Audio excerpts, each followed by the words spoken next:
The men who got away had to abandon all their armaments, and they also had to leave behind more than 100,000 of their comrades from the British Expeditionary Force.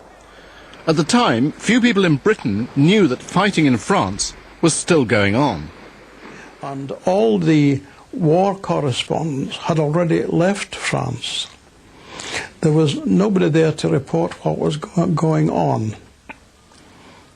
52nd Lowland Division and the Bowman Force and so on, they fought a rear guard, and they were not picked up from beaches like the people at Dunkirk.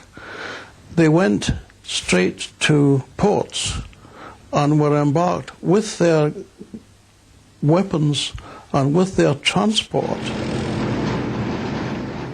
The French, having welcomed the British troops less than 2 months earlier, now had to stand by and watch them leave.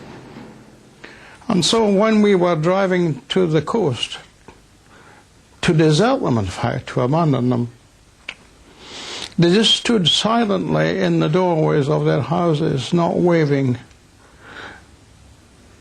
They knew we were abandoning them. And we were aware. We were aware we were leaving them. The remaining troops were being forced towards the west coast of France. The British Admiralty tried to rescue them en masse by sending large liners. The greatest tragedy was at Saint-Nazaire. They risked sending over 2 liners, the Lancastria and the Georgic. The Lancastria left Saint-Nazaire in the evening as my section left Saint-Malo. And the Georgic was successful. She got away from Saint-Nazaire with quite a load of troops on. But the poor old Lancastria, she couldn't come into the harbour at Saint-Nazaire, and they had to ferry troops out in small boats to her, and that took time. Germans got wind at what we were doing, and they sent their bombers over, the same as they'd done at Dunkirk, and they bombed the Lancaster and sank her.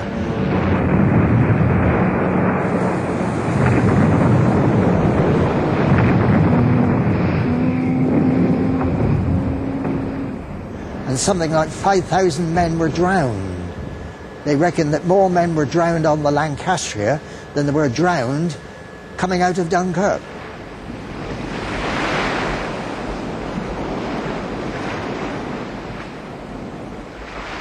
Many times saw Churchill suffused in grief, really, and very much so with the sinking of naval ships. Very often he knew some of the personnel on board, you know. Churchill put what was known in those days a D notice on all the news coming out of France. In other words, reporters couldn't report anything without government sanction, very acute government sanction. And so nothing was printed in the papers until a long time after it happened.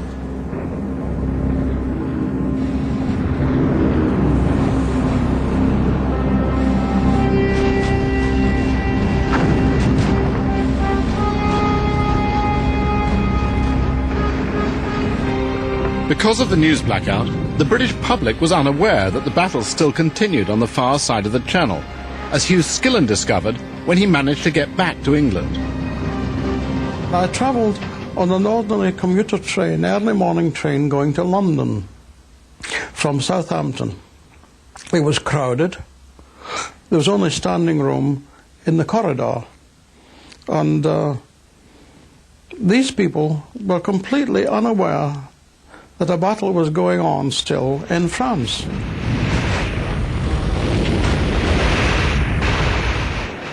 Ron Huggins, who'd been fighting a rearguard action in France, finally made it to the port of Brest on the west coast. Although he and his crew expected to get passage to England, there was no room for their tank or any other armaments. Eventually, some military policemen came running up and said, everybody off the tank, down to the quayside. And we said, well, what do we do about the tank? Don't worry, some Navy chaps are going to destroy them and all this sort of thing. So we went, and I thought, well, before we go, we can take something with us. So we remembered the 2-pounder gun and the machine gun, you see. So it took 4 chaps with the 2-pounder gun on their shoulders, you know. My machine gunner, he was very good. He regarded that gun as his. Nobody was going to take that off of him and so forth.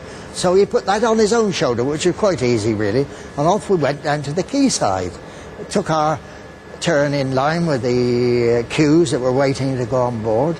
And we got up close to the landing stage, you know, and this officer said, what have you got there? Only small kit, got to go on board. He said, dump it, go and dump it. We moved away back along the quayside to decide among ourselves what we're going to do. So we thought, well, at least we're never going to get the 2-pounder gun on board this little boat. So we dropped it over the concrete quayside down into the water, probably still there today. But my gunner, he said, we're going to get this back somehow, Sarge. I said, but how do you reckon you're going to get that back then? He said, I know what I'll do. He said, I'll wrap it in my overcoat. So down we went again. And this officer was as busy as hell. And I was in the queue, and we got up pretty close to him again. I thought, we were going to chance our luck. At that moment, fortunately, he was called away up the queue to deal with something else. So on we went and took the machine gun on board with us. We felt pretty good about that. My gunner did anyway.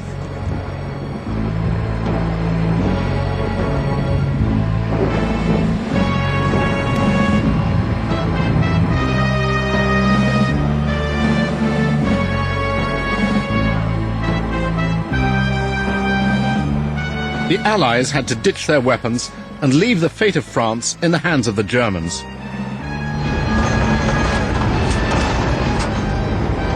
On the 14th of June 1940, the German army reached Paris and marched down the Champs-Élysées.